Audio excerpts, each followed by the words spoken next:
জাতিসংঘের মানবিক সহায়তা করিডর দলে দলে লাখে লাখে রাখাইন রাজ্যের সিভিলিয়ান পপুলেশন, বেসামরিক জনগোষ্ঠী বাংলাদেশের দিকে আসতে থাকবে।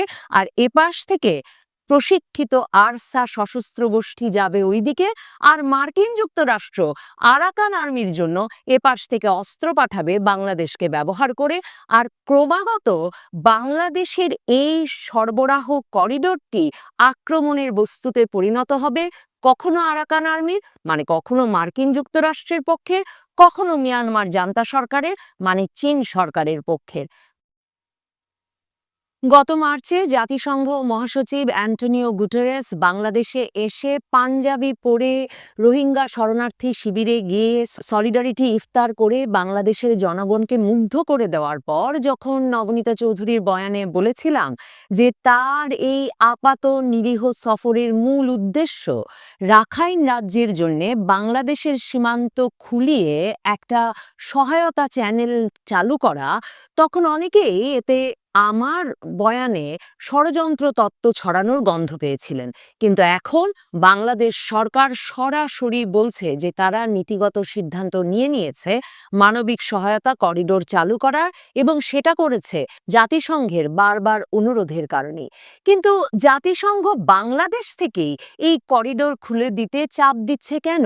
এবং আমি বাংলাদেশের বর্তমান ও সাবেক যতজন কূটনীতিকের সঙ্গে সেই মার্চ থেকে কথা বলছি, কিংবা পররাষ্ট্র মন্ত্রণালয়ে এখন কর্মরত যেসব সূত্রের সঙ্গে কথা হয়েছে, তাতে এটা স্পষ্ট পররাষ্ট্র মন্ত্রণালয়ে কিংবা কূটনীতিকদের মধ্যে কেউ মনে করছেন না যে একটি মানবিক সহায়তা করিডোর খুলে দেওয়া বাংলাদেশের নিরাপত্তার জন্য কোনোভাবে মঙ্গলজনক হবে।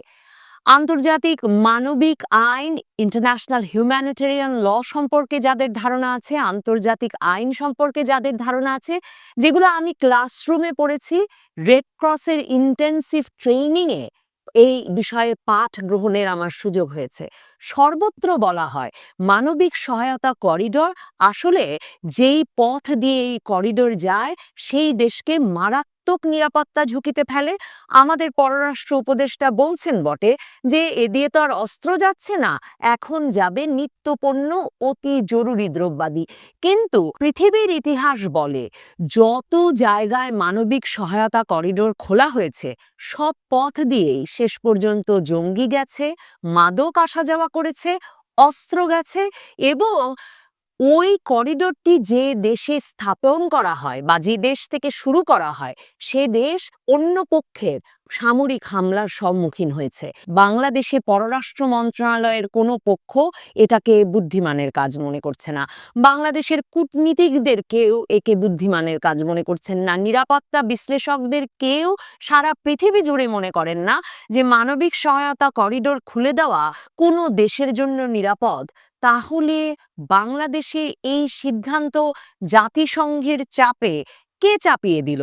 ডক্টর মোহাম্মদ ইউনূস, নাকি ডক্টর মোহাম্মদ ইউনূসের নিয়োগ করা আমাদের জাতীয় নিরাপত্তা উপদেষ্টা আর তার রোহিঙ্গা শরণার্থী বিষয়ক উচ্চ প্রতিনিধি খলিলুর রহমান? কার বুদ্ধিতে, কার চাপে, কোন আন্তর্জাতিক খেলোয়াড়ের আঙুলের ইশারায় বাংলাদেশের সীমান্ত মানবিক করিডোরের নামে খুলে দেওয়া হচ্ছে? জাতিসংঘ মহাসচিব মার্চে এসে আমাদেরকে, বাংলাদেশকে উপদেশ দিয়ে গেছেন যে আরাকান আর্মির সঙ্গে আলোচনা শুরু করতে হবে। সেই ডিসেম্বর থেকেই সশস্ত্র বিদ্রোহী গোষ্ঠী আরাকান আর্মির নিয়ন্ত্রণে আছে প্রায় পুরো রাখাইন রাজ্য।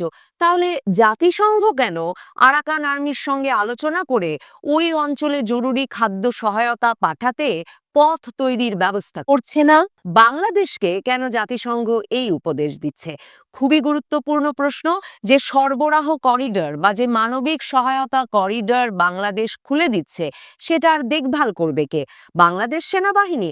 তাহলে আরাকান আর্মি কিংবা মিয়ানমারের জান্তা সরকার তারা যদি বাংলাদেশের এই সহায়তা করিডোরের ওপর আক্রমণ করে, তাহলে কি বাংলাদেশ সেনাবাহিনীও পাল্টা আক্রমণ করার প্রস্তুতি নিয়ে এই মানবিক সহায়তা করিডোর খুলে দিচ্ছে? মানে আমরা সরাসরি যুদ্ধে জড়াচ্ছি?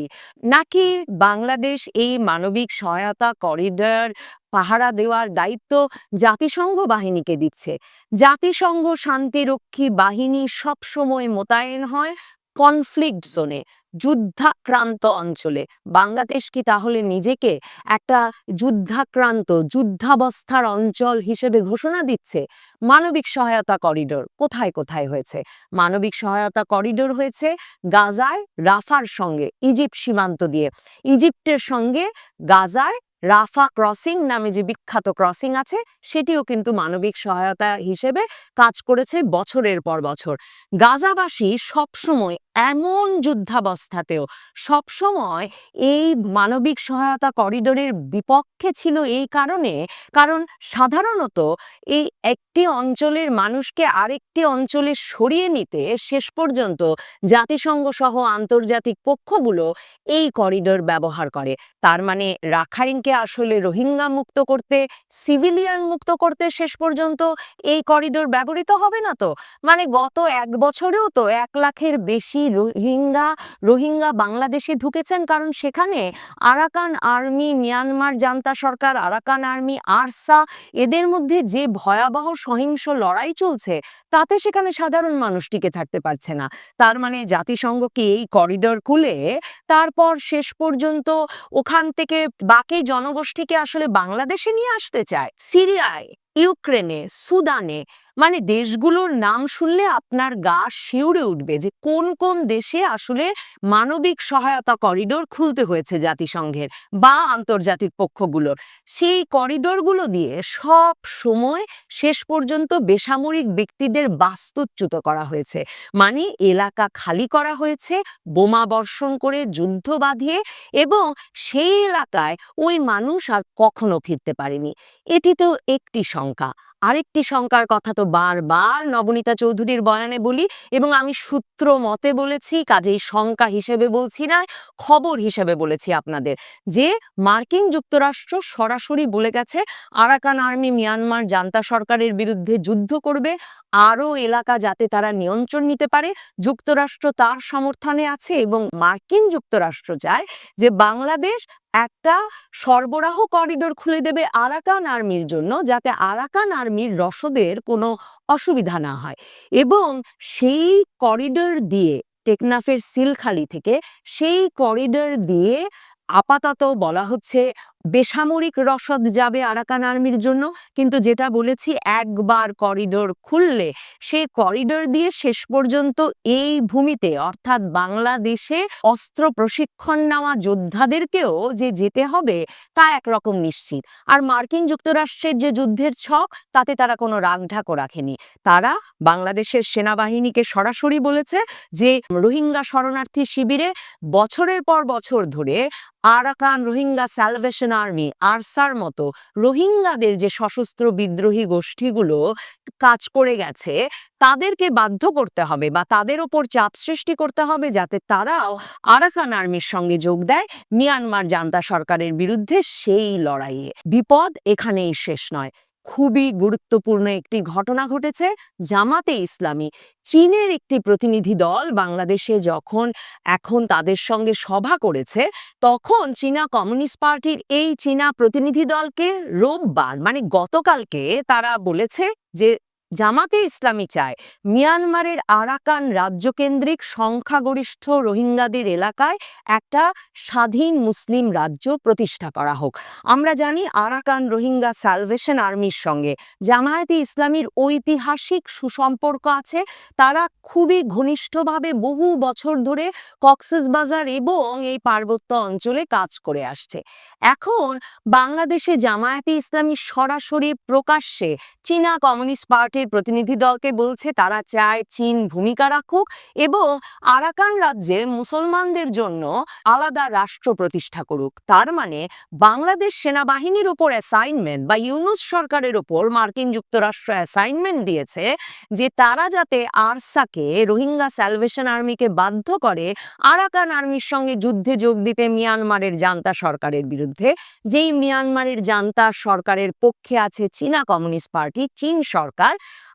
এদিকে জামায়াতে ইসলামী বলছে যে তারা Arakan Rohingya salvation army, Archer বরাবরের যেটা চাওয়া, আরাকান রাজ্যে, রাখাইন রাজ্যে মুসলমানদের জন্য, রোহিঙ্গাদের জন্য তারা আলাদা রাষ্ট্র প্রতিষ্ঠা করায় চীনের ভূমিকা রাখার প্রয়োজনীয়তা বোধ করে। বুঝতে পারছেন? বাংলাদেশের ভূমিতেই তার মানে ভিন্ন ভিন্ন ইন্টারেস্টের, ভিন্ন ভিন্ন আগ্রহের এবং ভিন্ন ভিন্ন মতবাদের বিভিন্ন শক্তিশালী পক্ষ জড়ো হয়ে যাচ্ছে। ইউনূস সরকার যখন মার্কিন যুক্তরাষ্ট্রের নির্দেশে সেনাবাহিনীকে প্রস্তুত করছে সেনা রসদও সরবরাহ করতে, আর এতদিনে আমাদের কাছে তৌহিদ হোসেন পররাষ্ট্র উপদেষ্টা স্বীকার করেছেন যে তারা নাকি জাতিসংঘের জন্যে মানে আন্তর্জাতিক পক্ষের জন্যে মানবিক সহায়তা করিডোর খুলবেন, তখন জামায়াতে ইসলামী চীনকে বলছে তারা আছে মিয়ানমারের জান্তা সরকারের পক্ষে এবং তারা চায় মিয়ানমারের জান্তা সরকারকে গিয়ে চীন প্রতিনিধি দল কথা বলুক যে তারা মুসলমানদের জন্য আলাদা রাষ্ট্র চায় রাখাইনে। তাহলে আরসা কি আরাকান আর্মির সঙ্গে যুদ্ধ করবে, নাকি আরসা রাখাইন রাজ্যে আসলে তাদের সারা জীবনের যে স্বপ্ন একটা আলাদা রোহিঙ্গাদের রাষ্ট্র প্রতিষ্ঠা সেটার জন্য লড়াই করবে রাখাইন রাজ্যের ভেতরে? সেই অবস্থায় কি রাখাইন রাজ্যে সাধারণ রোহিঙ্গা বা কোনো জনগোষ্ঠী টিকে থাকতে পারবে? তখন ব্যবহৃত হবে জাতিসংঘের মানবিক সহায়তা করিডোর। দলে দলে লাখে লাখে রাখাইন রাজ্যের সিভিলিয়ান পপুলেশন, বেসামরিক জনগোষ্ঠী বাংলাদেশের দিকে আসতে থাকবে, আর এপাশ থেকে প্রশিক্ষিত আরসা সশস্ত্র গোষ্ঠী যাবে ওইদিকে, আর মার্কিন যুক্তরাষ্ট্র আরাকান আর্মির জন্য এপাশ থেকে অস্ত্র পাঠাবে বাংলাদেশকে ব্যবহার করে। আর ক্রমাগত বাংলাদেশের এই সরবরাহ করিডোরটি আক্রমণের বস্তুতে পরিণত হবে, কখনো আরাকান আর্মির মানে কখনো মার্কিন যুক্তরাষ্ট্রের পক্ষের, কখনো মিয়ানমার জান্তা সরকারের মানে চীন সরকারের পক্ষের। বাংলাদেশে এত বড় নিরাপত্তা ঝুঁকি তৈরি করার দায় দায়িত্ব আমরা কি কখনো অন্তর্বর্তীকালীন সরকারকে দিয়েছিলাম? জুলাই আগস্টে শেখ হাসিনার পতনের পর এই সরকার যে স্বাধীন 2.0 নতুন বাংলাদেশ গড়ার প্রতিশ্রুতি নিয়ে এলো, তাদের কাছে কি আমাদের কারও দাবি ছিল যে আপনারা একটি যুদ্ধে জড়িয়ে পড়বেন, মার্কিন যুক্তরাষ্ট্র চীন দুই পক্ষই বাংলাদেশে যে কোনো সময় আক্রমণ করতে পারে এমন একটা নিরাপত্তা ঝুঁকি তৈরি করবেন, আর জাতিসংঘের নামে পশ্চিমা বিশ্বের কাছে আন্তর্জাতিক পক্ষের কাছে বাংলাদেশের সীমান্ত খুলে দেবেন আর সেই এলাকা পাহারা দেবে বিদেশি সৈন্য? আমরা কবে ইউনূস সরকারকে এই দায়িত্ব দিয়েছিলাম?